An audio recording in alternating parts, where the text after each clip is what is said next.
Lalagyan na po siya ng anesthesia. Ang takot niya ng isang beses. Akala niya paturok yung anesthesia.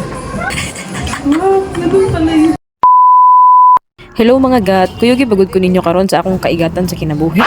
Magpakilay, first time na ako ni guys ba, maong kuyugi bagod ko ninyo kay nakulbaan bi ako syempre as someone nga walay kilay no pangarap na ako ni magkakilay, na curious na ako nga ay dili na ako pangarap. Bahala gud og mag street foods tusok-tusok lang media o basta kay ang goal na mo magpakilay jud me. Na curious na ako ba unsa na magpakilay gihagit ra man ko niya akong kauban gud. Budulera kayo ni siya ng taon. Kanya mong giadtuan guys kay dol ron po ni siya mga trabahoan ug sa kang asa mi gapuyo. To ourselves as nakaka 1 year sa company. Pang give sa self. Diri ni guys sa Dasma as if no layo kayo 5 ka oras among gibiyahe char dili minutes lang siya pero kay traffic man kay abtan jud mig oras. So mao ni ang ilahang place diri pag sulod nimo pak. Mao na ang pangalan sa si tawag ni sa shop. Very aesthetic pud kay na ilahang place diri guys. So pag sulod namo gipapirma dayon mi og waiver, tas gipasuot mi og hairnet. Murami diri mag-baking, magluto or unsa mi. Murami sa bakery guys o tanaw bagud na. Butngan dayon mi og kaning anesthesia. Pala, katong una namong booking guys kay gi-cancel na ako ba kay simpre nahadlok wa ko balo ba nga anesthesia din na gay. Ako ang una-una ang anesthesia bitaw kay inject. Nya naman koy trauma sa mga ingana bitaw kay katong gapaibot kong ngipon.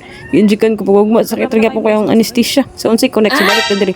So muna siya guys, gipilitan na pong kong tape sa agtang ako kasabot kong himon na kong package or parcel. Auto siya. Na times nga magunahuna ko nga sakto ba niya akong desisyon sa kinabuhi.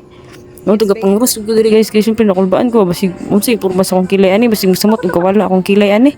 Pero wala, trust the process ra gyapon. So mo ni ang finished product niya guys, so far I like it. I love it so much. Yes.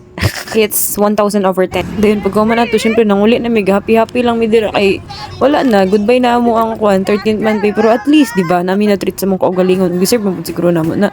So after at gidala na pud ko ani akong kauban diri sa ilang family dinner ba ako ani bisag asa na ko naabot diri mara ko kanang bitang iring laaw sig asa akong pamilya maabot diri sa tinuod lang pero thankful kay kuno kay naim dawat sa kwadri mo.